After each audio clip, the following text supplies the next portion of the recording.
வணக்கம். கொரோனா சவால்கள் கரம் கோர்ப்போம், கடந்து செல்வோம். கொரோனா வந்த கடந்த 40 நாட்களில் கொரோனா பயம், பீதி, தொற்று, பலி எண்ணிக்கை, பாதிப்பு, பொருளாதார சீரழிவு, இந்த மாதிரி நெகட்டிவான வார்த்தைகள் தான் தொடர்ந்து இந்தியாவில் மட்டும் இல்லை, உலக அளவில். ஆனால் ஒரே ஒரு நல்ல விஷயம் நடந்தது அப்படின்னு சொல்லலாம். கெட்டதுலேயும் ஒரு நல்லது. அது என்ன அப்படின்னு பார்த்தீங்கன்னா, இந்தியாவை பொறுத்த வரைக்கும் இஎம்ஐ மார்ச் மாதம் 1ஆம் தேதி முதல் மே மாதம் முடியும் வரை கடந்த அந்த 3 மாதங்களுக்கு மாதத் தவணைகள் எந்த கடனாக இருந்தாலும் செலுத்த தேவையில்லை அப்படின்னு ஆர்பிஐ ஒரு அறிவிப்பை வெளியிட்டது. அது உத்தரவா? ஆனால் அக்கௌண்ட்டில் இருக்கிற பணத்தெல்லாம் மற்ற பேங்க்குகள் இஎம்ஐ அப்படின்ற பேரில் கஸ்டமருக்கு தெரியாமையே எடுக்க ஆரம்பிச்சிட்டாங்க. ஸோ மாதத் தவணை செலுத்துவது பற்றியும், பொருளாதாரம், ஒரு நாட்டோட பொருளாதாரம் மட்டும் இல்லாமல் வீட்டோட பொருளாதாரம் நிலை அடுத்த கட்டத்துக்கு உயருமா, இதை பற்றிய உங்களோட சந்தேகங்களை நிச்சயம் நீங்கள் கேட்கலாம். டிவி ஸ்க்ரீனில் ஃப்ளாஷ் ஆட்டுக்கு நம்பர்ஸ்க்கு. கொரோனா சவால்கள் கரம் கோர்ப்போம், கடந்து செல்வோம். நம்ம ஸ்டுடியோவுக்கு கெஸ்ட்டாக திரு கண்ணன், பொருளாதார நிபுணர், மற்றும் திரு தாமஸ் ஃப்ராங்கோ, முன்னாள் பொதுச் செயலாளர், ஏஐபிஓசி. இருவருக்கும் வணக்கம் சார்.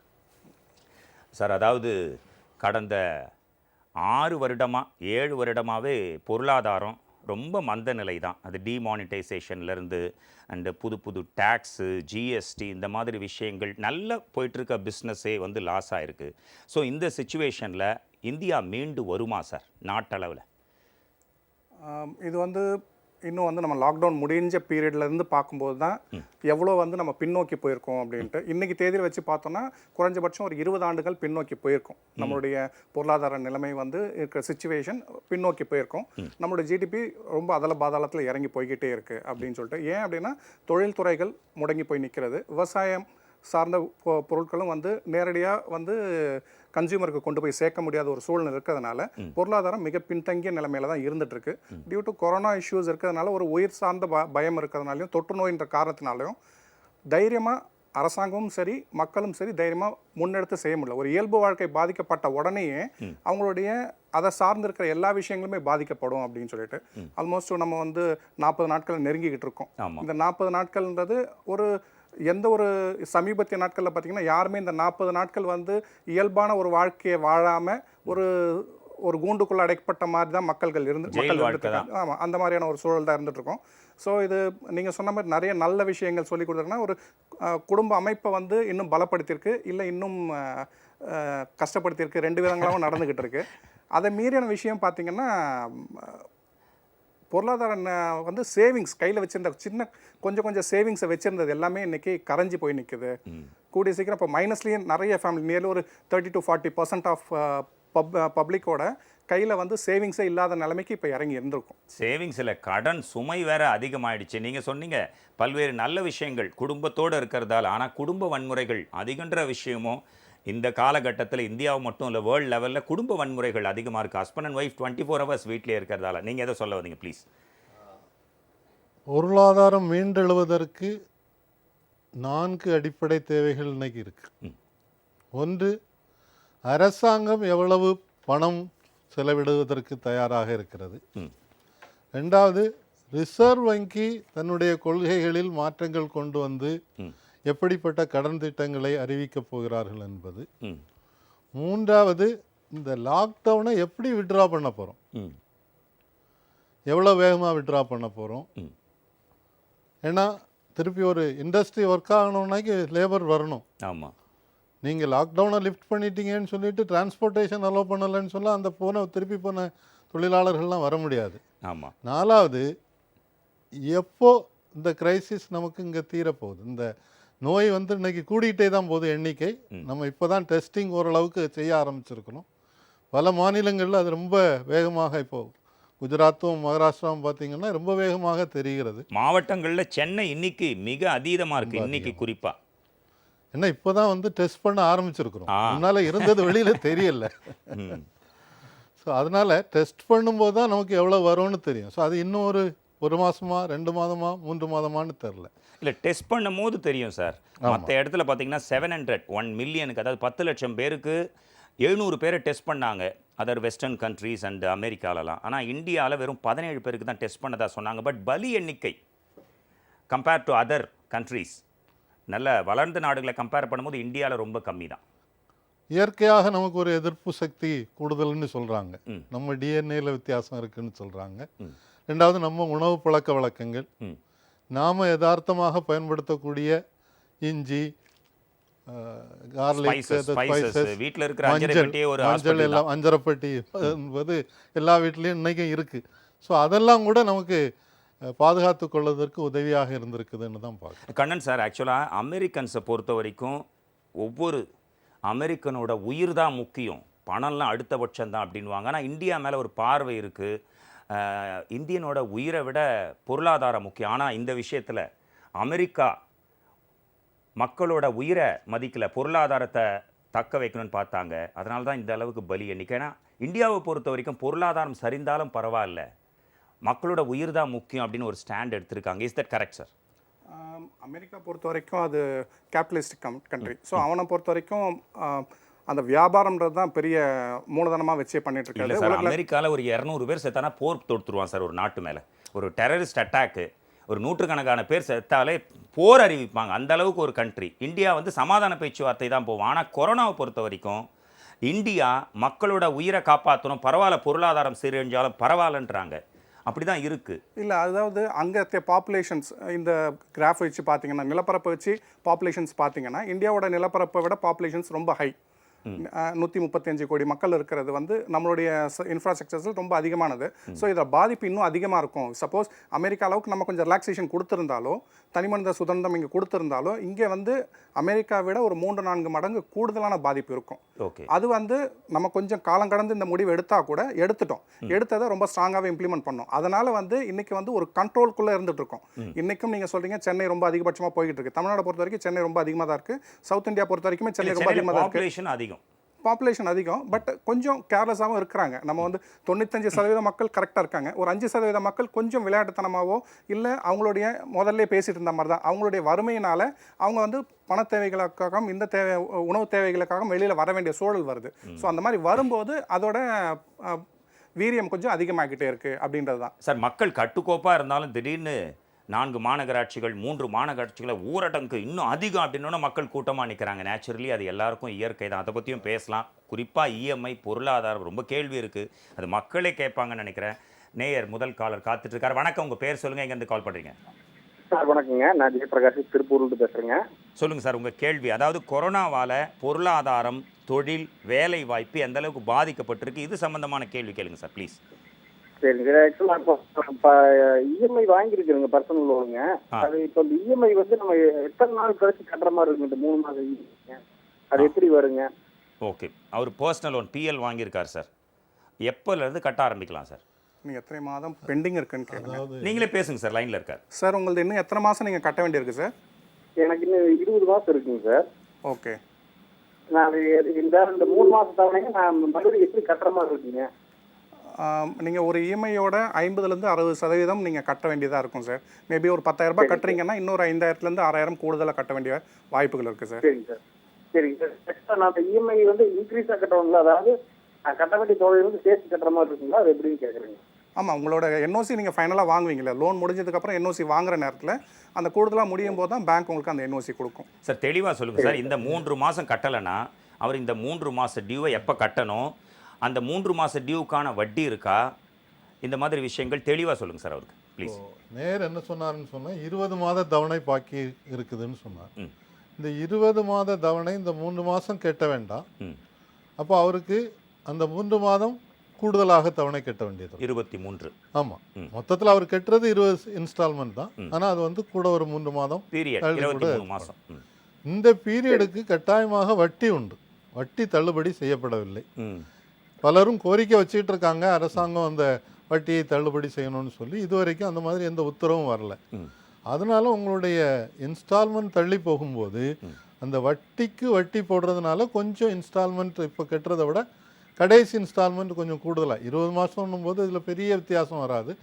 கொஞ்சம் ரூபாய் கூடுதலாக கட்ட வேண்டியது. இதே ஹோம் லோன் எடுத்திருக்காங்க 15 இயர்ஸ் 20 இயர்ஸ் 25 இயர்ஸ்னால் எந்த அளவுக்கு சார் பாதிப்பு வரும்?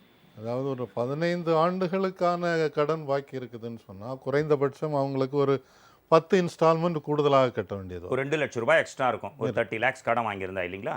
ஆமாம், நியர்லி அப்ராக்சிமேட். கரெக்ட். சார், அதாவது ஆர்பிஐ அறிவிச்சது சார், மார்ச் 1ஆம் தேதியிலிருந்து மே 30ஆம் தேதி வரை 3 மாதத்துக்கான இஎம்ஐ கட்ட வேணாம்.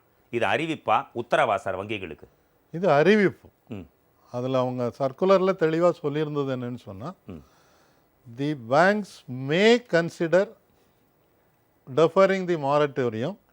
அதுக்கும் அந்தந்த பேங்க்கினுடைய போர்டுனுடைய அப்ரூவல் வாங்கிட்டு நீங்கள் அனௌன்ஸ் பண்ணுங்க அப்படின்னு சொல்லி தான் சொன்னாங்க. ம். ஸோ முதல்ல அவங்க வந்து அப்போ அது போய் இது வந்து கட்டாயமாக அமல்படுத்துங்கன்னு சொல்லியிருந்தால் ம். கிளாரிட்டி ரொம்ப தெளிவாக இருந்திருக்கும். யாரும் கேட்டிருக்க மாட்டாங்க. ம். ஆட்டோமேட்டிக்காக 3 மாதம் கட்ட வேண்டாம். ம். இப்போ ஆரம்பத்தில் என்ன சந்தேகம் இருந்தது, எல்லாரும் கட்டணுமா, ம். இல்லை விருப்பம் உள்ளவங்க கட்டலாமா, ம். கஷ்டத்தில் இருக்கவங்க தான் கட்டுறதான்னு ஒரு குழப்பம் இருந்தது. ம். ஒரு 20 நாளைக்கு பிறகு ரிசர்வ் பேங்க் திருப்பி என்ன சொல்கிறாங்கன்னு சொன்னால், இந்த பேங்க்குகள் எல்லாமே இதை தள்ளி வைக்கிறது நல்லதாக இருக்கும்னு சொல்லி. அதுவும் அறிவிப்பு தான், உத்தரவில்லை. உத்தரவில்லை. ம். ஸோ அதை வந்து சில பேங்க்குகளுக்கு இம்மீடியட்டாக இப்போ ஸ்டேட் பேங்க் வந்து முதல் அறிவிப்பு வந்த உடனே சொல்லிட்டாங்க, எஸ்பிஐ 3 மாதம் நாங்கள் பிடிக்க மாட்டோம், ம். நீங்கள் கட்டணும்னாக்கி அடிஷனல் கட்டிக்கிடுங்க. ம். அதே மாதிரி உங்களுக்கு தவறுதல் government banks, what about private banks sir, international banks? International banks, private banks எல்லாம் வந்து இப்போவும் வந்து சில பேங்க்கெல்லாம் பிடிச்சிட்டு தான் இருக்காங்க. பிடிச்சிட்டு தான் இருக்காங்க. ஆமாம். அதாவது அதே மாதிரி இந்த நான் பேங்கிங் ஃபினான்ஷியல் கம்பெனிஸ் இருக்கு இல்லையா, ஆ. பஜாஜ் ஃபினான்ஸ் மாதிரி, அவங்களுக்கும் இது பொருந்தும்னு ரிசர்வ் பேங்க் சொல்லியிருக்கு. ஆனால் அவங்க எல்லாம் பிடிச்சிட்டு தான் இருக்காங்க. அவங்களுக்கு டெய்லி இப்போவும் ஃபோன் வந்து நீங்கள் என்ன இன்ஸ்டால்மெண்ட் கட்டலை, நாங்கள் உங்களுக்கு மேலே நடவடிக்கை எடுக்கணும்னு மிரட்டல் என்பது நடந்துட்டு தான் இருக்கு. கண்ணன் சார், இப்போ சார் சொல்கிறாரு, ஒரு ஆர்பிஐ ஒரு அறிவிப்பு தான் வெளியிடுது, ஆனால் ஒரு பேங்க் அந்த அறிவிப்பை நாங்கள் எடுத்துக்கொள்கிறோம், நீங்கள் கட்ட வேணாம் அப்படின்னு அறிக்கை விடுறாங்க. நான் குறிப்பிட்டு சொல்ல விரும்பல அந்த பேங்க் நேமை, அது ஒரு மல்டி நேஷ்னல் பேங்க், ஒரு இன்டர்நேஷ்னல் பேங்க் அது. ஆனாலும் அறிவிப்பு வெளியிட்ட அதே பேங்க் மாதத்தவணையை அவங்க கடன் வாங்கினவங்களோட உத்தரவே இல்லாமல் அக்கௌண்ட்லேருந்து எடுத்துட்டாங்க. என்னோட நண்பர்களுக்கே இது நடந்தது, உங்களுக்கு தெரிஞ்சிருக்கும். நடவடிக்கை எடுக்க முடியுமா சார்? எப்படி நடவடிக்கை எடுக்கலாம்? இது ஆக்சுவலி இசிஎஸ் பேஸில் தான் நம்ம வந்து லோன்ஸ் எல்லாம் கட்டிகிட்டு இருக்கோம். ஸோ ஆட்டோமேட்டிக்காக அந்த கிளியரிங் செக்ஷன்ஸ் போய்கிட்டே இருக்கும். இப்போ உங்களுடைய அமௌண்ட்டு வந்து பேங்க்கில் பணம் குறைவாக இருந்ததுன்னா வர வேண்டிய செக்குக்கு அந்த இசிஎஸ்க்கு பதிலாக கம்மியாக இருந்ததுன்னா அந்த செக் பாஸ் ஆக போகிறது, ஏன்னா ஃபண்ட்ஸ் இல்லை. ஸோ அந்த அமௌண்ட்டு கிளியர் ஆக போகிறது இல்லை, பவுன்ஸ் ஆகும், பவுன்சிங் சார்ஜ் ஆகுமே. அந்த இதெல்லாமே வந்து பெனால்ட்டி ஃபீனால்ட்டியெல்லாம் போடக்கூடாதுன்னு சொல்லியிருக்காங்க. ஸோ இது வந்து நம்ம நேரடியாக பேங்க்கில் சம்மந்தப்பட்ட அதிகாரியை இது பண்ணிவிட்டு, ஸோ எனக்கு இந்த 3 மாதங்கள் நீங்கள் வந்து ஆல்ரெடி 1 மாதம் பிடிச்சிட்டிங்க, ஸோ எனக்கு அதை ரிட்டர்ன் பண்ணி கொடுங்கன்னு சொல்லி ஒரு ரிக்வெஸ்ட் கொடுத்தா அதையும் ப்ரொசீட் பண்ணுறோன்னு சொல்லியிருக்காங்க. ஸோ இது நேரடியாக பேங்க்கில் போயிட்டு தான் நம்ம அந்த மேனேஜரையோ இல்லை சம்மந்தப்பட்ட அந்த கடன் வழங்கக்கூடிய அந்த அதிகாரியோ நம்ம கேட்கும்போது தான் நமக்கு அந்த ரெமெடி திரும்பி கிடைக்கும். ஒரு சாதாரண நடுத்தர வர்க்கத்தை சேர்ந்தவர் கடன் வாங்கியிருக்காரு, அவருக்கு 2 மாதம் சம்பளம் இல்லை, அவர் அக்கௌண்ட்டில் ஒரு 10,000 ரூபாய் இருக்குது, அவர் கட்ட வேண்டிய டியூ மாதம் 9,000 ரூபாய், ஏதோ ஒரு லோன் வாங்கியிருக்காரு. இவர் அது கட்ட விருப்பப்படலன்னா என்ன பண்ணும்? பேங்க்ல இருக்கிற அமௌண்ட் ஏடிஎம்ல போய் எடுத்துடலாமா? எடுத்துக்கலாம். அதுதான் அப்படி இல்லைன்னா பேங்க்ல சப்போஸ் 1 மாதம் கட்டிட்டாங்க அப்படின்னா, எடுத்துட்டாங்க அப்படின்னா நேரடியாக பேங்க்ல போய் ரிக்வெஸ்ட் கொடுத்து நம்ம ரீஃபண்ட் கேட்கலாம். ஓகே சார், இன்னொரு காலர் காத்துட்டு இருக்காங்க. வணக்கம், உங்க பேர் சொல்லுங்க, எங்கேருந்து கால் பண்றீங்க? வணக்கம் சார். வணக்கம், உங்க பேர் சொல்லுங்க சார். சார், என் பேர் ராஜசேகரன் ஃப்ரம் சைதாப்பேட்லேயும் பேசுகிறேன் சார். ஓகே சார், உங்க கேள்வி என்ன சார்? சார், இது வந்து ஜம்போ யூனிவர்சல் இன்சூரன்ஸ் கம்பெனி இருக்குங்க பார்த்தீங்களா? Okay sir. அதில் வந்து இந்த 110 ரூபா ஸ்கீம் ஒன்று 3 வருஷம் முன்னாடி சேர்ந்தேன். அதாவது டெத் ஆக்சிடென்ட் 10 லட்ச ரூபா சார். அது இப்போ 3 வருஷம் 110 ரூபா பிடிச்சி வந்தாங்க. இந்த மாதம் வந்து போன மாதம் வந்து 236 ரூபா பிடிச்சிட்டாங்க. ஃபோன் பண்ணி கேட்டாக்க என்ன சொல்றாங்க, இல்லை அது 5 லட்சம் தான் 118 ரூபா, 230 ரூபா 10 லட்சம் இப்போ போய் சொல்றாங்க. என்ன எங்கிட்ட பேங்கோட கேட்லாக்கே எங்கிட்ட இருக்கு. கோடி கோடியா பணம் சேர்த்து போயிட்டு இந்த மாதிரி எப்படி சார் ஒரே டபுள் மடங்கு ஏற்றாங்க? வேலைங்களாம் என்ன சார் பண்ணுவாங்க? அதே எப்பவுமே மாதம் பிடித்த அமௌண்ட்டை விட கொரோனா பாதிப்புன்னு அதிகம் பிடிச்சிருக்கதா சொல்கிறாரு. என்ன நடவடிக்கை எப்படி சார் எடுக்க முடியும்? ஒரு பாமர மக்களுக்கு 68,000 கோடி ரூபாய் தள்ளுபடி பண்ணுறீங்க, கேட்டால் டெக்னிக்கல் தள்ளுபடி, அவங்க மேலே நடவடிக்கை பாயும், அக்கௌண்ட்ஸில் தான் இருக்காதுன்றீங்க. ஆனால் இந்த மாதிரி 100 ரூபான்னா கிட்டத்தட்ட ஒரு 10 கோடி அக்கௌண்ட்டில் 100 ரூபாய் எடுத்தால் என்ன சார் ஆகும்? இதில் ஒன்று வந்து நம்ம இந்த 68,000 கோடி ரூபாய் தள்ளுபடி பேசுகிறதே வில்ஃபுல் டிஃபால்டர்ஸுக்கு எவ்வளவு தள்ளுபடி பண்ணியிருக்கிறதுன்றது தான். கடந்த 6 வருடங்களில் 7 லட்சம் கோடி ரூபாய் தள்ளுபடி செய்திருக்கிறோன்றது தான் யதார்த்தமான உண்மை. யாரா இருக்கலாம்? அது விவசாய கடன்லேருந்து பெரிய முதலாளிகளுக்கு கொடுத்த கடன்களில் இதில் பெரும்பகுதி கிட்டத்தட்ட 82% வந்து கார்ப்பரேட்ஸ்க்கு கொடுத்த லோன், 100 கோடிக்கு மேலே கொடுத்த லோன் தான் தள்ளுபடி ஆயிருக்கு. இதில் வில்ஃபுல் டிஃபால்டர்ஸனுடைய லிஸ்ட் மட்டும்தான் இப்போ வெளியில் சொல்கிறாங்க. ரிசர்வ் பேங்க் இன்னைக்கு கூட மொத்த தள்ளுபடி யாருக்கெல்லாம் பண்ணிருந்தீங்கன்னு மொத்த லிஸ்ட்டு கொடுக்க தயாராக இல்லை. இப்போ இதில் நாம் எப்படி பார்க்கணுன்னு சொன்னால், நீங்கள் கார்ப்பரேட்ஸுக்கு இவ்வளவு தள்ளுபடி செய்கிறீங்க, அப்படி இதுக்கு செய்யும்போது இப்போ வந்து இது ஒரு உலகளாவிய ஒரு பிரச்சனை. பொருளாதாரம் பயங்கர சிக்கலில் இருக்கக்கூடிய நேரத்தில் ரிசர்வ் பேங்க்கும் மத்திய அரசும் சேர்ந்து ஒரு முடிவு செய்து அறிவிக்கணும். இந்த 3 மாத காலத்துக்கு இந்த அறிவிப்பு வந்ததே ரொம்ப லேட்டு. மார்ச் 1ஆம் தேதின்றது சொல்கிறது வந்து பிப்ரவரி 26ஆம் தேதி சொல்கிறாங்க. அதை ஏப்ரல் 1ஆம் தேதியிலேருந்துன்னு சொன்னாக்கி இப்போ நீங்கள் கேட்டிங்கல்ல கேள்வி, அக்கௌண்ட்டில் இருந்த பணத்தை எடுத்துட்டாங்க, ஸ்டாண்டிங் இன்ஸ்ட்ரக்ஷன் இருக்கும், அல்லது சார் சொன்ன எலக்ட்ரானிக் கிளியரிங் சர்வீஸில் டெபிட் ஆகும். இனி அந்த டெபிட்டு இப்போ ஸ்டாண்டிங் இன்ஸ்ட்ரக்ஷனே டெபிட் ஆகிடுச்சு, நீங்கள் திருப்பி கேட்டிங்கன்னு சொன்னால் பணத்தை எடுத்துடலான்றது ஒரு நல்ல வழி. ஆனால் எடுத்தாச்சுன்னா அது ரிட்டர்ன் ஆகும்போது அந்த செக்குக்கு வந்து ரிட்டர்ன் சார்ஜ் கட்டாயமாக பேங்க் வசூல் பண்ணிடும். அதுவும் கவர்மெண்ட் பேங்க்னா ஓகே, மற்ற பேங்க்னா 250 ருபீஸ் ஒரு வாட்டி பவுன்ஸ் ஆனால் வேணும்னே இன்னொரு வாட்டி போடுவாங்க 500 ருபீஸ். ஒரு 2000 ரூபாய் டியூனாலும் 500 ரூபாய் எக்ஸ்ட்ரா கட்ட வேண்டியது. அதுக்கு முன்னாடி இடைமறித்தலுக்கு மன்னிக்கவும், தெளிவாக தரலை. அந்த 68,000 கோடி யார் சம்மந்தப்பட்டு தந்திருக்காங்க? நீரவ் மோடிது, விஜய் மல்லையாது, சோக்ஷிது, அண்ட் அது மட்டும் இல்லை கீதாஞ்சலி ஜெம்ஸு 5492 கோடி, கிளி இந்தியா 1447 கோடி, நக்ஷத்ரா பிராண்ட்ஸ் 1150 கோடி, ரெய் அக்ரோ 4314 கோடி. அவங்க என்ன சொல்கிறாங்கன்னா, இது டெக்னிக்கலாக தான் தள்ளுபடி பண்ணியிருக்கோம், அவங்க மேலே நடவடிக்கை எடுப்போம். அந்த வழக்குலாம் போயிட்டுருக்கு, ஏலம் வரும், ஜப்தி செய்யப்படும், மீட்டு போவோம். இது வந்து எப்படின்னா, ஒரு 100 கோடி ரூபாய் ஒரு பேங்க்கில் இருக்குது, 70 கோடி ரூபாய் எங்களுக்கு வாரா கடனாக வந்துட்டா திருப்பி நாங்கள் யாருக்குமே கடனே கொடுக்க முடியாது. அதனால் அந்த கடனை அக்கௌண்ட்ஸில் தள்ளுபடி பண்ணிவிட்டு நாங்கள் திருப்பி கடன் கொடுப்போம், அது மக்களுக்கு நல்லது தானே. ஆனால் அந்த மாதிரி திருப்பி கடன் கொடுக்கும்போது யார் கொடுக்க போகிறாங்க? அதே பணக்காரங்கள் தானே கொடுக்க போகிறாங்க. ஏழைங்களுக்கு இந்த மாதிரி விவசாய கடனை டெக்னிக்கலாக தள்ளுபடி பண்ணியிருக்கலாம்ல. ஏன்னா 68,000 கோடின்றது ஒரு 5 கோடி விவசாயிகளுக்கு கடன் கொடுத்துருந்தா கூட அந்த 68,000 கோடி வந்திருக்காது. ஆனால் 50 பணக்காரர்களுக்கு கொடுத்த கடன் 68,000 கோடி. அதில் தான் நான் சொன்ன விளக்கத்தில் ஒரு திருப்பி சொல்கிறது என்னென்னா, இந்த லிஸ்ட் வந்து வில்ஃபுல் டிஃபால்டர்ஸ், அதாவது பணம் இருந்தும் கட்டாதவர்கள், ஏமாற்றியவர்கள்ன்ற லிஸ்ட் மட்டும்தான் வந்திருக்குது.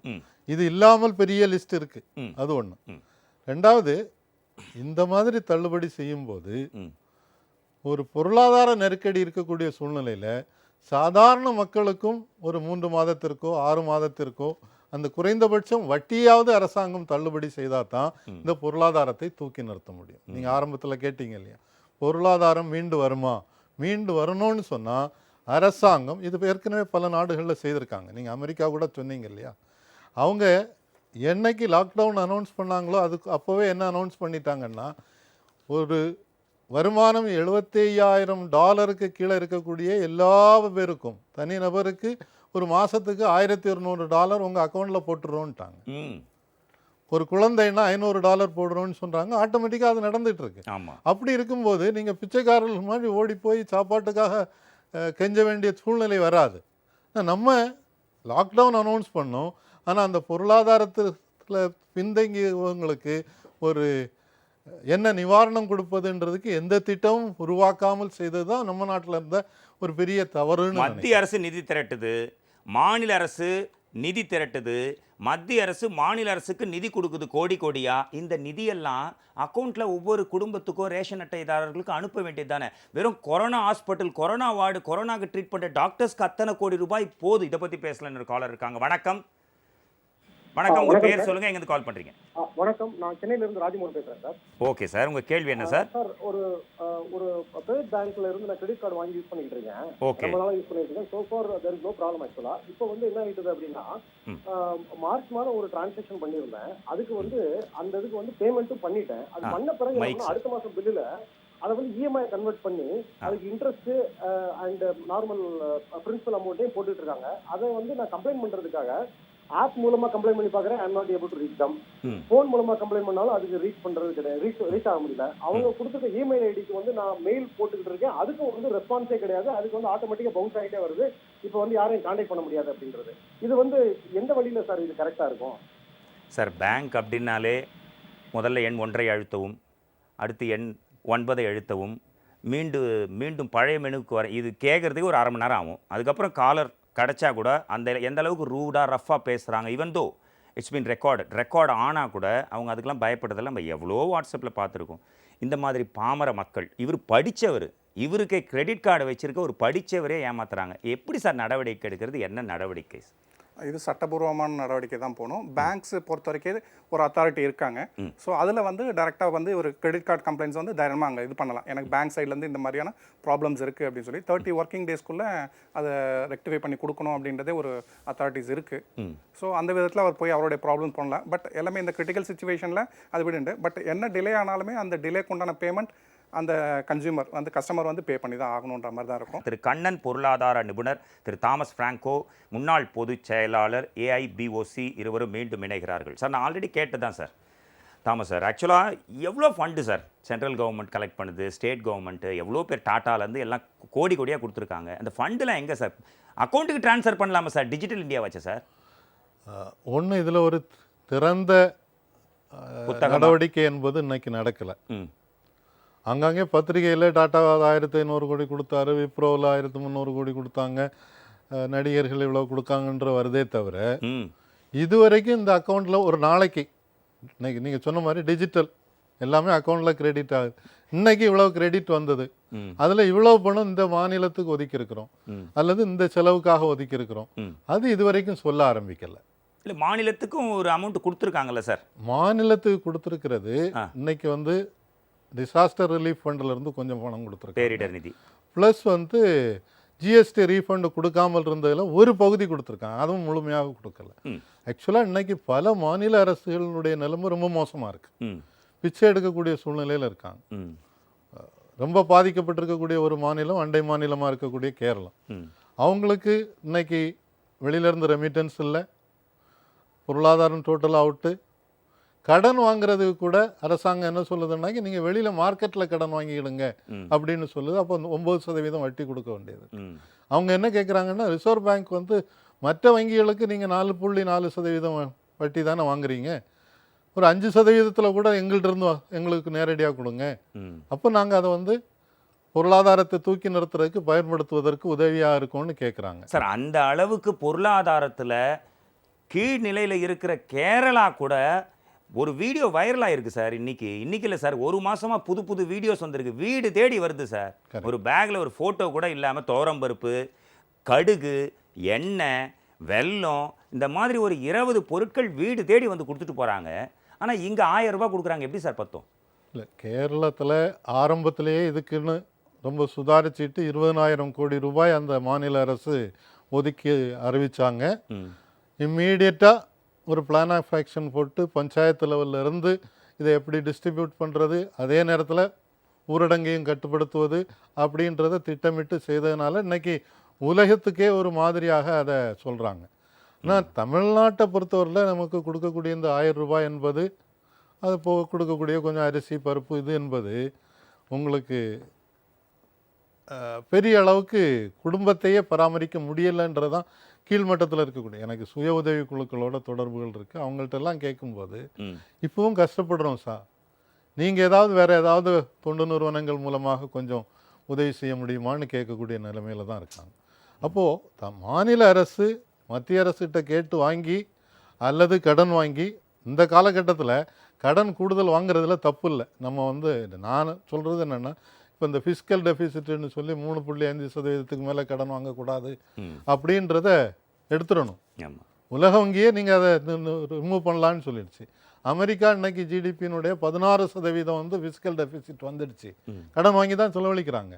அப்போ நாம் கடன் வாங்குறதுக்கு தயங்குறதும், நாம் அதுக்கு பதிலாக ஏதோ கொஞ்சம் உணவகங்களில் சாப்பாடு மட்டும் கொடுப்போம்னா, நான் இப்போ இங்கே வரும்போது பார்த்தேன், கோயம்பேட்டில் ஒருத்தர் ஒரு காரில் கொண்டு காரை நிறுத்திட்டு டிக்கியை திறந்து உணவு பொட்டலம் வழங்குறாரு.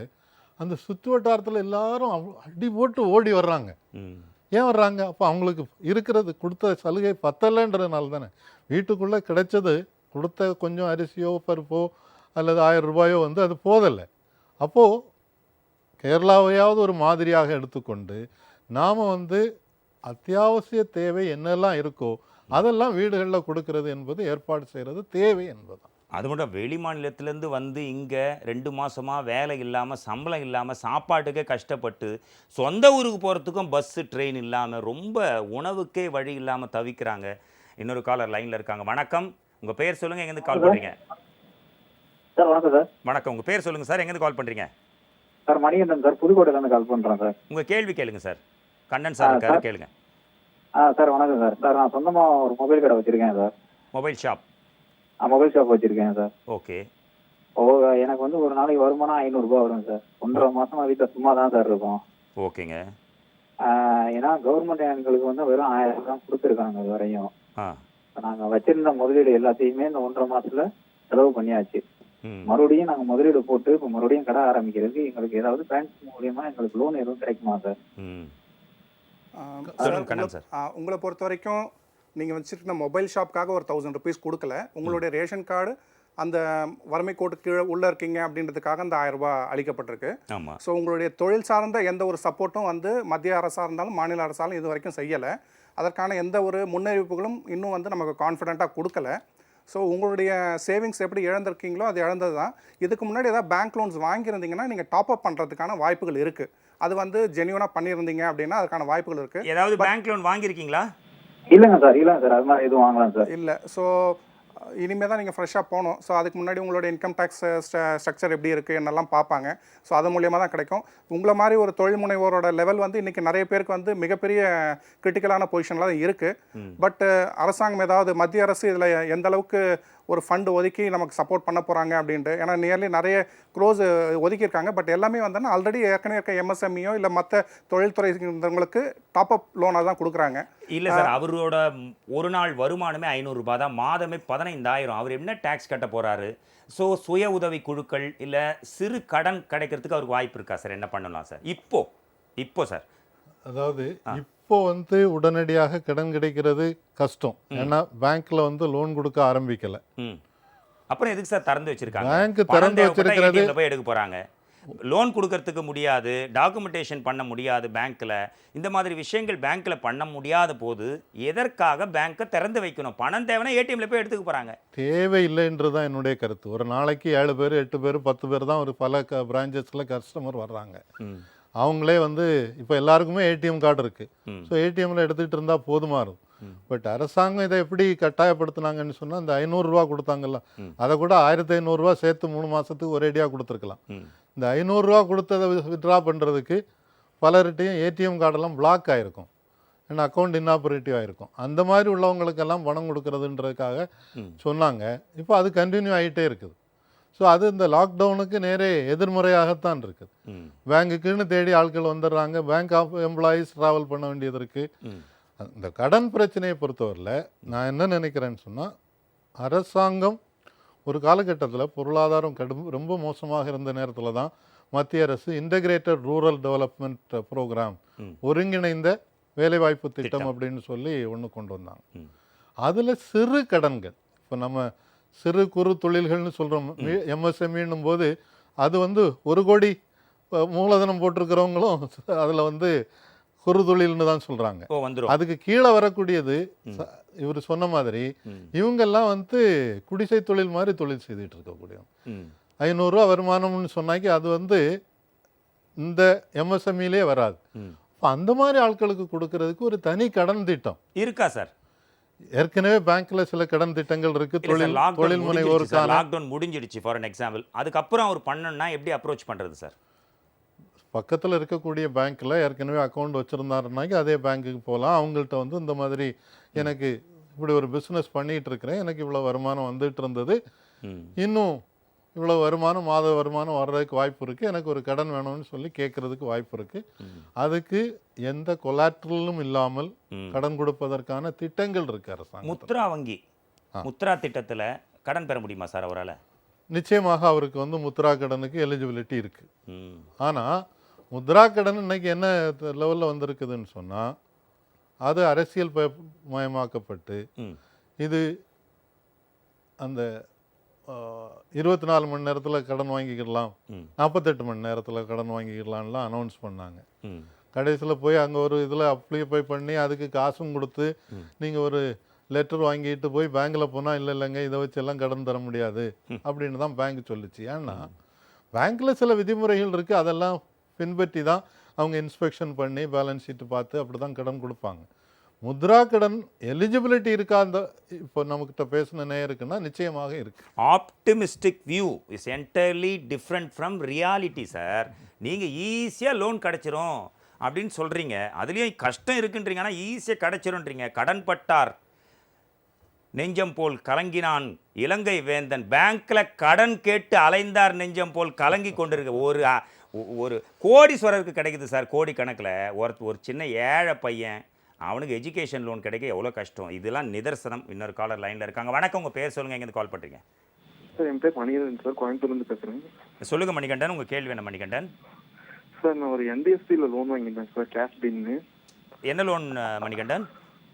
அது வந்து ஷார்ட் டேர்ம் லோன் சார், 15 டேஸில் பே பண்ணுறது. ஓகே. அது வந்து இப்போ டியூ டேட் அன்னைக்கு கால் பண்ணியிருந்தாங்க சார். கால் பண்ணிவிட்டு இந்த மாதிரி இன்னைக்கு EMI பே பண்ணணுன்னாங்க. நான் வந்து இப்போ பே பண்ண முடியாது, எனக்கு கொஞ்சம் டைம் கொடுங்க அப்படின்னு சொன்னேன். ஓகே. RBIல தான் சொல்லியிருக்காங்க அப்படின்னு சொன்னதுக்கு RBI வந்து NBFCக்கெல்லாம் சொல்லவே இல்லை அப்படின்னு சொல்லியிருந்தாங்க. நான் RBI வந்து NBFCக்கெல்லாம் சொல்ல கிடையாது, இந்த மாதிரி EMI மொரட்டோரியம் வந்து அவங்களுக்கு அப்ளிகபிள் இல்லை அப்படின்னு சொன்னாங்க. நான் இருந்துட்டு இல்லை நான் இது வெப்சைட்ல பார்த்துட்டு தான் நான் பேசுறேன் அப்படின்னு நியூஸ்லயே போட்டிருந்தாங்க அப்படின்னு. அதுக்கு உடனே சரி இன்னைக்கு பே பண்ணலைன்னா பர் டேக்கு 500 ரூபா சார்ஜ் பண்ணுவோம் அப்படின்னாங்க. அப்புறம் கால் கட் பண்ணிட்டாங்க. திரும்ப மறுபடியும் கூப்பிட்டு மறுபடியும் பே பண்ணலைன்னா 800 ஒரு நாளைக்கு பே பண்ணணும் அப்படின்னு சொன்னாங்க. அதுக்கப்புறம் பாத்தீங்கன்னா அது வரைக்கும் இங்கிலீஷ்ல தான் பேசிட்டு இருந்தாங்க, ஏன்னா அவங்க ஹிந்தி மட்டும் தான் தெரியுந்தாங்க. அதுக்கப்புறம் நான் பேச ஆரம்பிச்சதுன்னு என்ன பண்ணிட்டாங்கன்னா ஹிந்தியா பேச ஆரம்பிச்சிட்டாங்க. திரும்பி ரிப்ளை பண்ணும்போது அது எங்களுக்கு புரியும்ல, அவங்க வந்து ரூடா பேச ஆரம்பிச்சிட்டாங்க. அதுக்கப்புறம் என்ன பேசுனாங்கன்னு புரியல. இது வந்து நான் கால் ரெக்கார்டும் பண்ணி வச்சிருந்தேன் அவங்க பேசுனது எல்லாத்தையும். ஆனா நான் EMI பே பண்ணிட்டேன் அன்னைக்கு. ஏன்னா 2000 போது இப்போ 15 டேஸ்க்கும் போது 30,000 அதுவே ஆயிரும். ஆமா, அதனால நான் EMI பே பண்ணிட்டேன் அன்னைக்கு. பக்கத்துல எல்லாம் வாங்கி பே பண்ணிட்டேன். இந்த மாதிரி இருக்கிறவங்களுக்கு என்ன பண்றதுன்னு தெரியல. ஏன்னா நிறைய பேர் இந்த மாதிரி கேஷ் பின் ஆப்ல லோன் வாங்கியிருக்காங்க, எல்லாருமே இதே தான் கம்ப்ளைண்ட் பண்ணியிருக்காங்க. அது எப்படி இது பண்ணுன்னு தெரியல. ஒன்றும் கவலைப்படாதீங்க, இது உங்களுக்கான இந்த மாதிரி விஷயங்களுக்கான தீர்வு அதை காண்ற முயற்சி தான் இந்த ப்ரோக்ராம். ஆக்சுவலாக ஃபாஸ்ட் ட்ராக்கில் வாங்கியிருக்கா சார், ஒரு 15 டேஸ் அதில் கொடுக்குற மாதிரி. வட்டியே இந்த அளவுக்கு இருக்குது, ஏதாவது ரெஸ்ட்ரிக்ஷன்ஸ் இருக்கா சார்? இந்த லோன் இத்தனை நாள்னா இவ்வளோ தான் வட்டி, இதுக்கு மேலே வாங்கினா ஆக்ஷன், அவர்கிட்ட ரெக்கார்டு இருக்குது. முன்னாடி அதுக்கான வாய்ப்புகள் இருந்தது. இப்போ வந்து அந்த ரிலாக்ஸேஷன் RBI அந்தந்த ப்ரைவேட் பேங்க்ஸ்க்கு எல்லாமே கொடுத்துருக்காங்க, அந்தந்த பேங்க் செக்ஷன்ஸ் கொடுத்துருக்காங்க. இந்த பர்சன்டேஜ் வரைக்கும் அது கிரெடிட் கார்டு பேஸ்லாம் பார்த்தீங்கன்னா இன்னும் ஃப்ரீடம் கொடுத்துருக்காங்க. நிறைய பர்சன்டேஜ் ஆஃப் இன்ட்ரெஸ்ட் வாங்குறதுக்கான வாய்ப்புகள் இருக்குது. அதுவும் பெனால்ட்டிலாம் பார்த்தீங்கன்னா ரொம்ப எக்ஸ்ட்ராடனரியாக இருக்கும். EMI வேல்யூவோட பெனால்ட்டியோட வேல்யூ அதிகமாக வரதுக்கான வாய்ப்புகள் எல்லாமே இருந்துகிட்ருக்கு. ஸோ ஷார்ட் டைம் லோன்ஸ் என்றைக்காக இருந்தாலுமே கொஞ்சம் ரிஸ்க் தான். பட் இந்த மாதிரி 15 நாள்லாம் வாங்கியிருக்காரு அப்படின்னா ரொம்ப கேர்ஃபுல்லாக வாங்க வேண்டிய விஷயங்கள். நம்ம ஒரு ஹவுசிங் லோன்னா கூட ஒரு 15 இயர்ஸ் நம்ம நடுவில் ஒரு 6 மந்த் நம்ம மைனஸில் வந்தோம்னா கூட மறுபடியும் ரெக்கவர் ஆகி வரலாம், ஒரு ரெக்வஸ்டேஷன் கொடுக்கலாம், அந்த மாதிரியான ஒரு சான்சஸ்லாம் இருக்குது. பட் இந்த ப்ராப்ளம் அவர் ஃபேஸ் பண்ணது கொஞ்சம் கிரிட்டிக்கலான பொசிஷன் தான். ஓகே சார், இந்திய பொருளாதாரம், இந்திய வீடுகளை பொறுத்த வரைக்கும் நிச்சயம் உலக பொருளாதாரத்திலே மிகச்சிறந்த பொருளாதாரம் சார். எந்த அரசையோ எந்த ஒரு திட்டத்தையோ நம்பி மக்கள் இருக்க மாட்டாங்க. 49 லட்சம் கோடி மதிப்புள்ள நகைகள் ஒவ்வொரு இந்திய வீட்டில் தங்கமாக இருக்குது சார். இந்த மாதிரி கஷ்டமான சுச்சுவேஷனில் பணம் இல்லைன்னா கூட நம்ம தங்கத்தை ஒரு ஆபரணமாக மட்டுமே பெண்கள் வாங்கி சேமித்து வைக்கிறதில்ல. அது ஒரு கஷ்டம்னா அது ஒரு அடமானம் வைப்பாங்க, இல்லை விற்பாங்க. ஸோ ஜுவல் லோன் கூட கிடைக்க மாட்டேங்குது. ஏன்னா பேங்க்குக்கு போனால் அங்கே அது வேல்யூ பண்ணுற இந்த வேல்யூவேஷன் ஆஃபீஸர் அவர் இல்லை, அதனால் லோனுக்கு இல்லைன்றாங்க சார். இதுக்கு என்ன சார் தீர்வு ஜுவல் லோனுக்கு? நகைக்கடனை பொறுத்தவரையில் 2 விஷயங்கள். ஒன்று வந்து விவசாயத்திற்கான நகைக்கடன் என்பது செப்டம்பர் மாதம் வரைக்கும் இருந்தது. இப்போ அதில் வந்து உங்களுக்கு வந்து நீங்கள் கரெக்டாக பணத்தை கட்டிட்டீங்கன்னா ஒரு வருஷத்துக்குள்ள உங்களுக்கு வந்து 7% வட்டியிலேயே கடன் கிடச்சிட்டு இருந்தது. அதை வந்து செப்டம்பர்லேருந்து மத்திய அரசு ரிமூவ் பண்ணிட்டாங்க. அதனால் இப்போ நீங்கள் நகைக்கடன் வைக்கிறதா இருந்தால் குறைந்தபட்சம் 12% வட்டி கட்ட வேண்டியது இருக்குது. அதில் இப்போ இருக்கக்கூடிய காலகட்டத்தில் என்னன்னாக்கி இப்போ ஸ்டேட் பேங்க் மாதிரி உள்ள சில பேங்க்குகளில் வந்து அப்ரைசர் கிடையாது, நேரடியாக அந்த அதிகாரியே பார்த்து கொடுத்துருவார். நான் அவங்க கூட இப்போ இன்னும் அதை ரிலாக்ஸ் பண்ணலை. கடன் கொடுக்கறதெல்லாம் கொஞ்சம் பொறுத்து இந்த லாக்டவுன் லிஃப்ட் ஆகட்டும். இப்போதைக்கு ஏற்கனவே இருக்கக்கூடிய கடன்களை கொஞ்சம் ஃபாலோ பண்ணி அவங்களுக்கு ஆன்லைனில் இப்போ சார் ஏற்கனவே சொன்னாங்க இல்லையா, ஏற்கனவே கடன் வாங்கியிருக்கிறவங்களுக்கு ஒரு டாப் அப் வாங்கிக்கலாம். இப்போ ஒர்க்கிங் கேபிட்டல் உங்களுக்கு இருக்குது, அடிஷ்னல் ஒர்க்கிங் கேபிட்டல் வாங்கிக்கலாம்னு சொல்லியிருக்காங்க.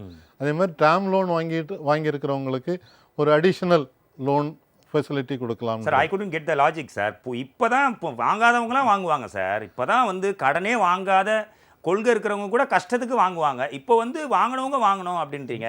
சரி சார், வாகனத்துக்கு எவ்வளோ கடன் சார்? வாகன கடனுக்கு எவ்வளோ % வட்டி சார்? 12%. வங்கியில் வாங்கியாச்சுன்னாக்கி 12% தான். 12%. ஆனால் கல்வி கடனுக்கு சார்? கல்வி கடனுக்கு 11.5%. 11%. நகை கடனுக்கு சார்? நகை கடனுக்கும் 12%. 12%. ஓ, வாகனம் கல்வி எல்லாமே ஒன்றாவே பார்க்குறாங்க. ஒரு சஃபிஸ்டிகேட்டட்னா ஒரு காரு.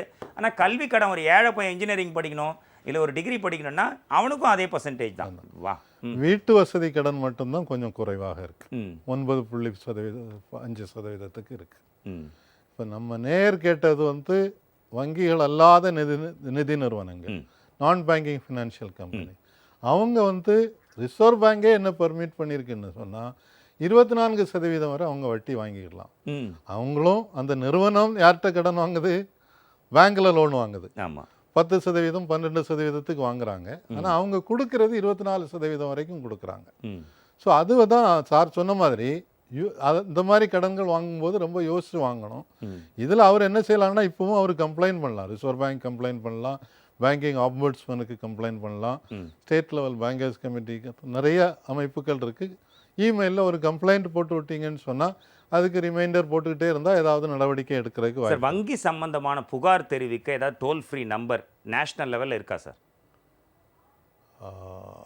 இப்போ ஆம்புலன்ஸ்னா 108, அந்தந்த சென்ட்ரல் கவர்மெண்ட் ஆம்புலன்ஸ்னா 102, 100னா போலீஸ், இப்படி இருக்குல்ல சார். 101 தீயணைப்புத்துறை. ஒவ்வொரு பேங்க்குக்கும் இருக்கே தவிர எல்லா பேங்க்குக்கும் அவங்கவுங்க பேங்க்கினுடைய வெப்சைட்டில் நம்பர் போட்டு வச்சுருக்காங்க. அவங்கவுங்க எல்லா பேங்க்குக்கும் சேர்த்து காமனாக ஒன்று. அவங்கவுங்க பேங்க்கை நம்ம கால் பண்ணி கேட்குறதே வேஸ்ட்டு சார். இப்படி தான் கேட்டால் ஹிந்தியில் பேசுகிறாங்க அப்படின்றாரு. ஒன்று தமிழில் பேசலாம், தமிழ்நாட்டு கஸ்டமரு அவர் தமிழில் பேசலாம் இல்லை இங்கிலீஷில் பேசலாம். ஹிந்தியில் பேசினா எப்படி புரியும்? அதெல்லாம் அவுட் சோர்ஸ் பண்ணிட்டாங்க. அதனால் அந்த அவுட் சோர்ஸ் பண்ணியிருக்கக்கூடிய ஆட்கள் தமிழ் தெரிஞ்சால் கூட தெரியாத மாதிரி ஏன்னா சிக்கலான கேள்வி கேட்குது, அவங்களால முடிவெடுக்க முடியாது. ஸோ அவாய்ட் பண்ணுறதுக்காக இந்த மாதிரி பதில். இது வங்கிகளை குறை சொல்கிறதுக்காக நான் கேட்குற கேள்வியில் சார் ஒரு ஆதங்கம் சார். இப்போ என்ன அநியாயமாக இருக்குது சார் இது. இன்னொரு காலர் இருக்காங்க. வணக்கம், உங்கள் பேர் என்ன, எங்கேருந்து கால் பண்ணுறீங்க? என் பேர் பாண்டிச்செல்விங்க, நான் பல்லடத்துலேருந்து பேசுகிறேங்க சார். சொல்லுங்கம்மா. நான் இங்கே ஹவுசிங் லோன் வந்து ப்ரைவேட் பேங்க்கில் வாங்கியிருக்கோங்க சார். சரிங்கம்மா. இப்போ 4 வருஷமாக கட்டிகிட்டு இருக்கோம். ஓகே. இப்போ இந்த பீரியட் லாக்டவுன்ல கட்ட முடியல, அவங்க இன்ட்ரெஸ்ட் போடுறாங்க. அது எப்படி என்ன செய்யறதுன்னு தெரியல. மொத்தம் எத்தனை வருஷமா? 15 வருஷங்க சார். 4 வருஷம் ஆயிருக்கு இல்லையா? 4 வருஷம் ஆயிருக்கு. மாசம் வந்து 10 ரூபா 10,000 கட்டணும். Loan amount எவ்வளோங்கம்மா? 15 லட்சமா? 8,30,000 வாங்கியிருந்தோம். மாசம் வந்து 9,620 ரூபா கட்டணும். சரிங்கம்மா, ஓகே. 8 லட்ச ரூபா லோன் சார். 4 வருஷம் கட்டியிருக்காங்க சார். இப்போ 3 மாதம் கட்டலை. வட்டி இருக்குமா சார்? எவ்வளோ வட்டி இருக்கும் சார்? அந்த 3 மாதத்திற்கான வட்டி என்பது கூட்டு வட்டி போடுவாங்க. ஸோ அதனால் ஒன்று அவங்களோட இன்ஸ்டால்மெண்ட் ஏற்கனவே சொன்ன மாதிரி கூட ஒரு 3 மாதம் தள்ளி போகும். அது போக இப்போ 15 வருஷம் டைம் லோன்னு சொல்கிறாங்க. ஆமாம், 4 இயர்ஸ் தான் கட்டியிருக்காங்க. அப்போது இன்னும் 11 வருஷம் பாக்கி இருக்குது. அப்படி வரும்போது அவங்களோட இன்ஸ்டால்மெண்ட் அடிஷனலாக கிட்டத்தட்ட 12% இன்ஸ்டால்மெண்ட் கூட வர்றதுக்கு வாய்ப்பு இருக்குது. எவ்வளோ சார் அமௌண்ட்டில் எவ்வளோ சார் வரும்? இதே அமௌண்ட் அவங்க 9,620 ரூபா சொல்கிறாங்க இல்லையா, அதனுடைய 12 மாதம். ஸோ 1 லட்சம் ரூபாய் வரைக்கும் 1 லட்சம் ரூபாய்க்கு மேலே உங்களுக்கு 1 லட்சம் ரூபாய் வரைக்கும் அதிகமாகும் அப்படின்றாரு. இந்த 3 மாதம் கட்டலைன்னா எங்களை மாதிரி நடுத்தர வர்க்கம்லாம் நாங்கள் என்னங்க சார் செய்வோம்? அதை தான்மா நான் கேட்டுட்டு இருக்கேன். அதை தான் கேட்டேன். 3 அது கிட்டத்தட்ட லட்சக்கணக்கில் அதிகமாக நம்ம கட்டிகிட்டே போகலாமே. என்னங்க சார்? லட்சக்கணக்கில் அதிகமாகுதுன்னா நம்ம கட்டிகிட்டே போகலாமாம்மா கடனை வாங்கி? ஆமாங்க சார், கட்டிட்டே போயிடலாம். இப்போ வேலை இல்லாமல் லாக்டவுன்ல உள்ள இருக்கமேங்க சார், நாங்கள் எப்படி கட்டுறது?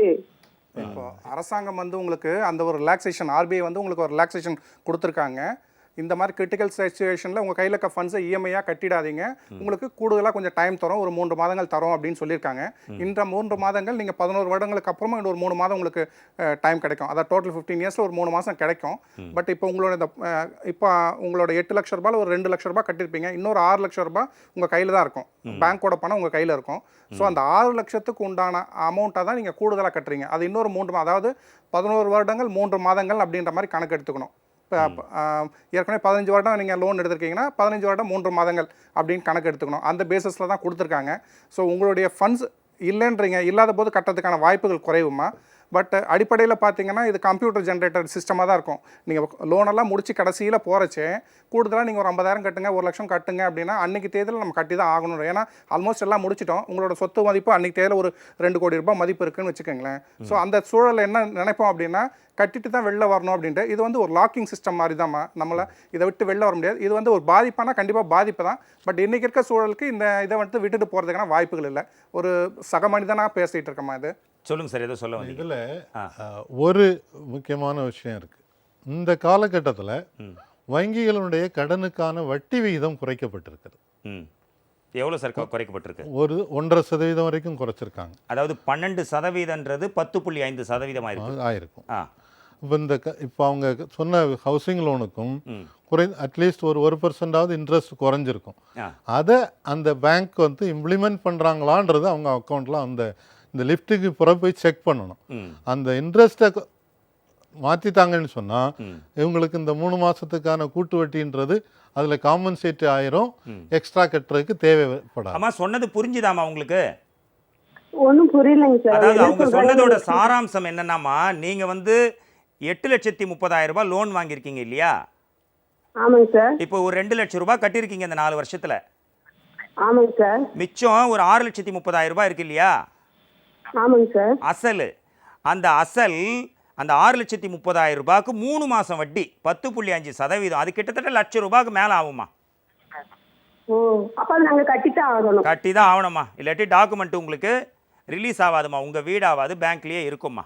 ஒரிஜினல் டாக்குமெண்ட் உங்ககிட்ட கொடுத்துருந்தா கூட அது பேங்க் லோன் கீழே தான் இருக்கும். இதுதான் இன்றைய நிலை. மன்னிக்கவும்மா. அடுத்த கால தொடர்ந்து லைனில் இருக்காங்க. வணக்கம், உங்கள் பேர் சொல்லுங்கள், எங்கேருந்து கால் பண்ணுறீங்க? சார் வணக்கம் சார், நடராஜன், தர்மபுரிங்க சார். சொல்லுங்கள் சார். சார் நான் வந்து ஒரு சின்ன கார்மெண்ட்ஸ் மாதிரி செஞ்சுட்டு இருக்கேன் சார், ஒரு 6 பேர் வேலைக்கு வச்சு. சரிங்க சார். சார் இப்போ வந்து நான் சிறு தொழில் சர்டிஃபிகேட் வச்சிருக்கேன். ஓகே. ஒரு 3 பேர் எங்கிட்ட வேலை செய்கிறாங்க சார். ஒரு ஆளுக்கு 12,000, ஒரு ஆளுக்கு 8,000, இன்னொரு ஆளுக்கு 8,000. ஓகே. 1 மாத சம்பளம் கொடுத்துட்டேன். நான் பார்த்தீங்கன்னா இந்த ஒரு தனியார் வங்கியில் ஒரு 3 வங்கியில் 2 லட்சம் 3 லட்சம் ஒரு 10 லட்ச ரூபா கடன் வாங்கியிருக்கேன். ஓகே. அந்த ஒரு லோனுக்கு மேலேயும் இன்சூரன்ஸ் வாங்கியிருக்காங்க சார். இன்கேஸ் ஏதாவது எனக்கு ஆச்சுன்னா அதை இன்சூரன்ஸ் கிளைம் பண்ணிக்கலாம்னு சொல்லிட்டு வாங்கியிருக்காங்க. என்ன இப்போ தொழில் வந்து நாடு பூரா முடங்கி இருக்கு. இந்த இன்சூரன்ஸ் நான் கட்டியிருக்கேன், 10 லட்சத்துக்கு இன்சூரன்ஸ் கட்டியிருக்கேன். இப்போ வந்து பாத்தீங்கன்னா 1 மாசம் சம்பளம் கொடுத்துட்டு வேலை செய்யறவங்களுக்கு கொடுத்துட்டேன். அடுத்த மாசம் கொடுக்கறது என்கிட்ட பைசா இல்ல, இன்ஸ்டால்மெண்ட் கட்டுறதுக்கும் பைசா இல்ல.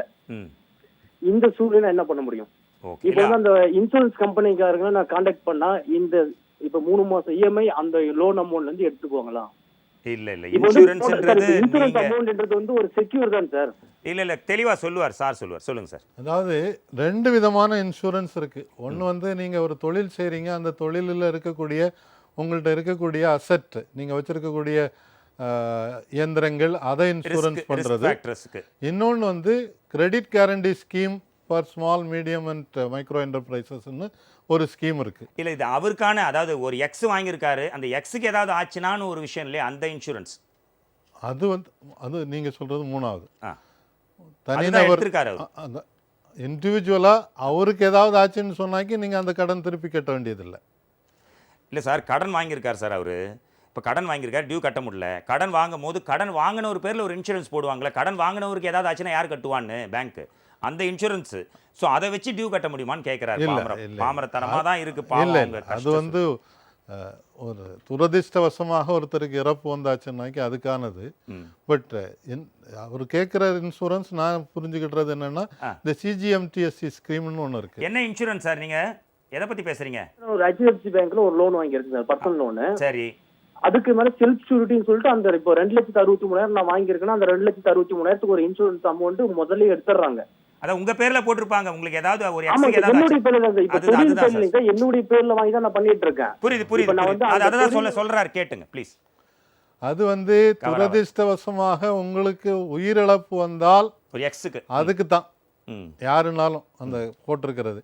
இந்த நேரத்தில் பணம் கட்ட முடியல, அதுக்காக இன்சூரன்ஸ் கம்பெனிலேருந்து பணத்தை வாங்கிக்கிடுறதுன்றது நீங்கள் சொல்லியிருக்கக்கூடிய இந்த ஸ்கீமில் பொருந்தாது சார். நீங்கள் சொல்கிறது பொருந்தாது சார், மன்னிக்கணும் சார். அடுத்த காலர் லைனில் இருக்காங்க. வணக்கம், உங்கள் பேர் சொல்லுங்கள், எங்கேருந்து கால் பண்ணுறீங்க? எல்லாருக்கிட்டையும் மன்னிக்கணும் சொல்ல வேண்டியதாக இருக்குது சார் காலருக்கு.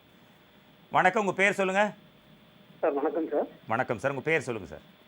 சார் என்னுடைய நேம் ராஜேஷ் சார். எங்கேருந்து கால் பண்ணுறீங்க ராஜேஷ்? திருவண்ணாமலை மாவட்டம் வடமாத்தூர் வில்லேஜ் சார். சொல்லுங்கள் ராஜேஷ், உங்கள் கேள்வி சொல்லுங்கள் ராஜேஷ். சார் கேட்டுட்டு இருக்காங்க. சார் இப்போ வந்து பார்த்தீங்கன்னா இஎம்ஐ வந்து இந்த மாதம் நான் கட்டலை அமௌண்ட்டு. ஸோ இது வந்து பார்த்தீங்கன்னா இஎம்ஐ நான் கட்டாததால இந்த இஎம்ஐ முடிச்ச பிறகு நான் வந்து மீண்டும் லோன் வாங்க முடியுமா? இப்போ 3 மாதம் கட்டல சார், அதுக்கப்புறம் கட்டிடுவார் சார். மீண்டும் லோன் வாங்கலாம், கட்டாயமாக வாங்கலாம். ஆமாம், இந்த 3 மாசத்துல இருக்கக்கூடிய சிபில் ஸ்கோரோட பாதிப்பு ஒன்றும் பெருசா இருக்காது சார்.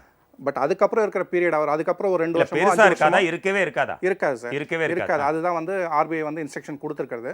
ஸோ ஆஃப்டர் இதுக்கப்புறம் இருக்க பீரியட்ல அவரோட சிபில் ஸ்கோர், ஏன்னா இப்போ எல்லாமே loans based on CIBIL score தான் பண்ணிட்டு இருக்காங்க. அந்த சிபில் ஸ்கோர் ஹெல்த்தியா இருந்ததுன்னா கண்டிப்பா அவருக்கு திரும்பவும் லோன் கிடைக்கும். Okay sir. எனக்கு தெரிஞ்ச நண்பர் சார், ஒரு டீ கடை ஃப்ரெண்டு, ஒரு 5 நாள் முன்னாடி எனக்கு மெசேஜ் அனுப்பிச்சார், கால் பண்ணி பேசினார் அவர். சார் நான் டெய்லி ஆட்டோ ஓட்டிருக்கேன், உங்களுக்கே தெரியும் ஆட்டோ டிரைவர். நான் ஒரு நாளைக்கு 600 ஓட்டினா தான் எனக்கு ஒரு 200 நிற்கும், எல்லாம் செலவெல்லாம் போக வாடகைலாம் போக. இப்போ எல்லாமே நின்றுச்சு சார், சாப்பிட கூட இல்லை, வழி இல்லை சார் அப்படின்றாரு. அவருக்கு என்ன சார் தீர்வு?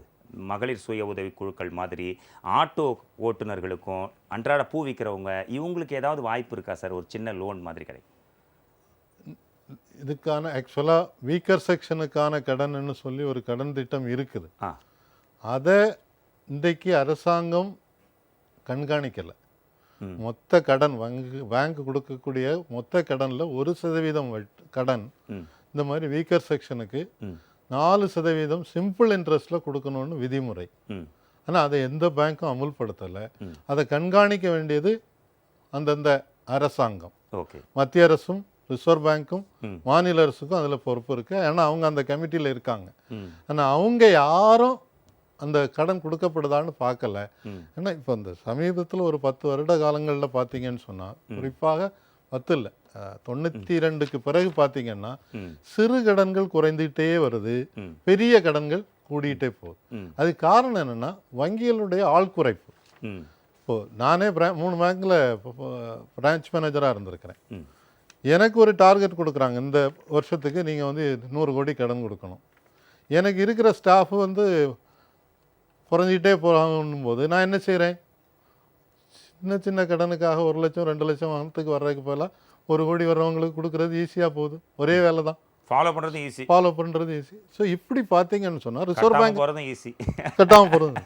ரிசர்வ் பேங்கினுடைய புள்ளி விவரங்கள் படியே பார்த்தீங்கன்னு சொன்னால் இந்த பெரிய கடன்கள் என்பது கடந்த ஒரு 20 வருடங்களில் பெர்சன்டேஜ் இன்க்ரீஸ் ஆகிட்டே போகுது, சிறு கடன்கள் குறைஞ்சிக்கிட்டே போகுது. இதுக்குன்னு ஒரு ரூல்ஸ் அண்ட் ரெகுலேஷன் இல்லையா சார்? கோடீஸ்வரர்களுக்கு இவ்வளோ பர்சன்டேஜ் தான் கொடுக்கணும், விவசாயிகளுக்கு இவ்வளோ கொடுக்கணும், ஏழை மக்களுக்கு இவ்வளோ கொடுக்கணும், வேளாண் தொழில் செய்கிறவங்களுக்கு இப்படி, கல்வி கடன் இந்த மாதிரி பர்சன்டேஜில் நம்ம இஷ்டமா சார்? அது முன்னுரிமை கடன்கள்னு சொல்லி மொத்த கடனில் 40% முன்னுரிமை கடனுக்காக கொடுக்கணும்னு சொல்லியிருக்காங்க. என்ன முன்னுரிமை? அதில் 18% வந்து விவசாயத்துக்கு கொடுக்கணும்னு சொல்கிறாங்க.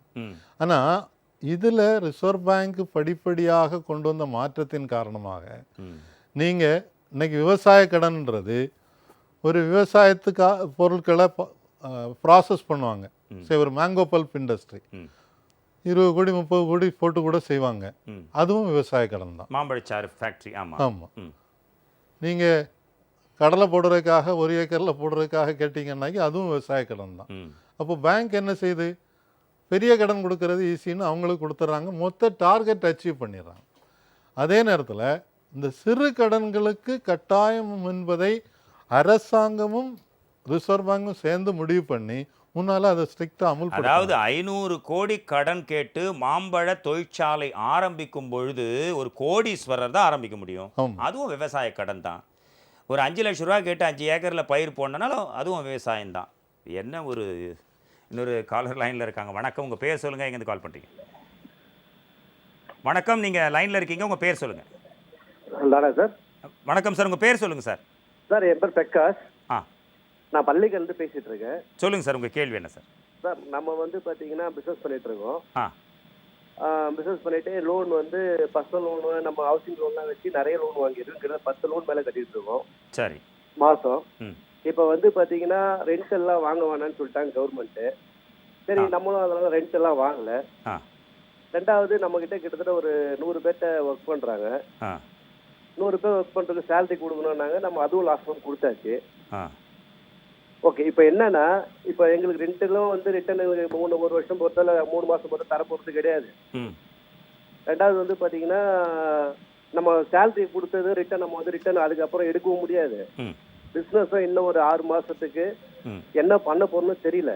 ஏன் சார், நீங்கள் தான் அந்த 10 லோன் வாங்கியிருக்கீங்க, அதுக்கான இஎம்ஐ தொகையெல்லாம் மிச்சமாகும் சார். எங்கே மிச்சமாகுது சார்? இவங்க நம்ம 3 மாதம் கழிச்சு இப்போ நம்ம ஒரு 3 வருஷம் கட்டுறோம்.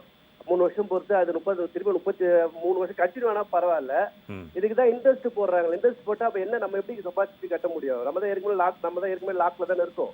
ம் கவர்மெண்ட் என்ன இப்போ ஒன்றுமே பண்ணலையே. அவங்க வந்து வீடு வாடகை வேணான்ட்டாங்க, நம்ம கேட்டோம். ஓகே சம்பளம் கொடுக்கணுன்னாங்க, நம்ம ஓகே நம்ம கேட்டோம். பட் நமக்கு வந்து 3 மாதம் டெட்டாக கொடுக்காம ஏன் இந்த மாதிரி பண்ணுறாங்க? இது என்ன பண்ணுறாங்க கவர்மெண்ட்டு? ம் இது என்ன பேங்க்ல வந்து எல்லாம் பேசுறாங்க, எல்லாமே கேட்கறது நல்லா இருக்கு. அப்புறம் கட்டினா நீங்க வந்து லோன் வாங்கிக்கலாம், எல்லாமே ஓகே தான். எப்படி கட்டுவாங்க? 6 மாசம் பிசினஸே இருக்குமா இல்லையான்னு தெரியல. இப்போ ம் எப்படி இதை கண்டினியூ பண்றது? ம் இப்போ நாங்கெல்லாம் மாட்டிட்டு நாங்கள் அவ்வளோதான், நாங்கள் பிசினஸே பார்த்து என்ன பண்ண போறே தெரியாத அளவு நிற்கிறப்போ. பட் இது ஒரு நல்ல விஷயமா தான் நான் பார்க்குறேன். ம் வந்த சமீபத்தில் வந்த 3-4 கால்கள் பார்த்தீங்கன்னா சுயதொழில் சேர்ந்து தான் செஞ்சுருக்காங்க. ஒரு 3 பேர் வச்சு தனியாக ஒருத்தர் இருந்து ஒரு செல்ஃபோன் ஷாப் வச்சுட்டு ஒரு 3 பேர் வச்சுட்டு ஒரு தொழில் பண்ணிட்டு இவர் ஒரு 100 பேர் வச்சுட்டு பண்ணிகிட்டு இருக்கிறது எல்லாமே பார்த்தோன்னா அரசு சார்பு இல்லாமல் நானே வந்து ஒரு பிஸ்னஸ் பண்ணி நான் பண்ணித்தரேன் அப்படின்னு சொல்லிட்டு இவங்க மூலியமாக தான் ஒரு 10 ஃபேமிலியோ 5 ஃபேமிலியோ ஒரு 100 ஃபேமிலியோ இன்றைக்கி சப்போர்ட் பண்ணுற அளவுக்கு இன்றைக்கி பண்ணிட்டு இருக்காங்கன்னா, ஆனால் இன்னைக்கு அவங்க ஃபேமிலியே சரியில்லைன்றாரு சரி சார். இல்லை அதுதான் அவங்க வந்து அரசாங்கம் சார்பு இல்லாமல் நாங்கள் துணிஞ்சு செய்கிறோம், எங்களுக்கு ஒரு அரசு வேலை தான் வேணும், நான் இன்னொருத்தட்ட தான் போய் வேலை செய்யணுன்றது இல்லாமல் சுயமாக செஞ்சிட்ருக்கேன் அப்படின்றதே ஒரு வாழ்த்த வேண்டிய விஷயம். ஸோ இவங்க எல்லாமே அந்த எம்எஸ்எம்இ கீழே வரும்போது இவங்களுக்கான சப்போர்ட்டிவ் வந்து கவர்மெண்ட் பண்ணும். இன்ட்ரெஸ்ட் ஃப்ரீ லோன் மாதிரி கொடுத்து இவங்கள இந்த 3 மாத காலகட்டங்கள் 6 மாத காலகட்டம் ஒரு வருட காலகட்டங்கள் அவங்களோட டர்ன் ஓவர் பேசிஸில் வச்சுக்கிட்டு அவங்களோட ஃபினான்ஷியல் ஸ்ட்ரென்த்தை வச்சுக்கிட்டு ஆட்டோமேட்டிக்காக இன்ட்ரெஸ்ட் ஃப்ரீ லோன் கொடுத்து அதை ஒரு சப்போர்ட்டிவாக பண்ணால் மட்டும்தான் இதில் சரியாக வர முடியும். ஏன்னா அப்போ இந்த மாதிரியான ஒரு நபர்கள் தான் இந்தியாவை பொறுத்த வரைக்கும் பார்த்தீங்கன்னா 40% பேர் வந்து சுயதொழில் சார்ந்த செஞ்சிட்ருக்க தான் அரசு சம்பந்தம் இல்லாமல் தானாகவே இருந்து ஒரு பல பேருக்கு பல குடும்பங்களுக்கு சப்போர்ட் பண்ணி கொடுத்துட்ருக்காங்க. ஸோ இந்த நபர்களை வந்து சப்போர்ட் பண்ண வேண்டியது அரசோட தலையாய கடமை. சார் இந்த மாதிரி நபர்கள்லாம் வருஷ கணக்கில் இருக்காங்க சார். ஆனால் கடந்த 5 வருடத்தில் நீங்களும் பேசியிருப்பீங்க எவ்வளோ சிறு தொழில் அதிபர்கள் கிட்ட யாராவது ஒருத்தர் நல்லா இருக்குன்னு பிஸ்னஸ் சொல்லியிருக்காங்களா சார்? ஒரு 5 வருடமாகவே கடன் கடன் கடன் பிரச்சனை தான். சொல்லுங்கள் சார், எதை சொல்லுங்கள். பல நாடுகள்ல இருந்து அனுபவம் இருக்குது. ம் இந்த மாதிரி சூழ்நிலை, இந்த மாதிரி தொழில்கள் தான் உண்மையில் பொருளாதாரத்தை தூக்கி நிறுத்தணும். நிச்சயமா. இப்போ அதுக்கு அவங்க என்ன செய்கிறாங்கன்னு சொன்னால், இப்போ ஆஸ்திரேலியாவில் பார்த்தீங்கன்னு சொன்னால் அவங்க அனௌன்ஸ் பண்ணிட்டாங்க, நீங்கள் யாரையும் ரிட்ரென்ச் பண்ணலை, அவங்களுக்குள்ள சம்பளம் கொடுக்குறீங்கன்னு சொன்னால் அந்த சம்பளத்தினுடைய 75% அரசாங்கம் உங்களுக்கு கொடுத்துரும். ம் இதே மாதிரி ஜெர்மனியில் செய்திருக்காங்க, டென்மார்க்கில் செய்திருக்காங்க, நார்வேயில் செய்திருக்காங்க. இந்தியா நம்ம நாட்டில் இன்னைக்கு இது வரைக்கும் நடக்கல. தமிழ்நாட்டில் ஏதாவது வாய்ப்பு இருக்கா சார்? ஏதாவது திட்டமோ ஏதாவது செயல்பாடோ மக்களுக்கு நீங்கள் சொல்லலாம். சிறு குறு தொழில் நிறுவனங்களுடைய அமைப்புகள் எல்லாம் இது ஒரு பெரிய கோரிக்கையாக மீண்டும் மீண்டும் வச்சுக்கிட்டு இருக்காங்க. டெய்லி ஆவலோடு எதிர்பார்த்துட்டு இருக்காங்க மத்திய அரசு ஏதாவது அறிவிப்பு வரும்ன்றது. இன்னைக்கு இது வரைக்கும் வரல. ஆனால் அந்த மாதிரி ஒரு அறிவிப்பு கொடுத்து ஒரு பகுதியாக அந்த சம்பளத்தில் ஒரு பகுதியாவது அரசாங்கம் ஏற்றுக்கொள்ளவில்லை என்றால் பொருளாதாரத்தை மீட்டெடுப்பது என்பது மிக சிக்கலாக. சார் கடைசி 2 நிமிடம் தான், கொஞ்சம் ஷார்ட்டா சார். தனியார் நிறுவன ஊழியர்களுக்கு கடன் கிடைக்குமா சார்?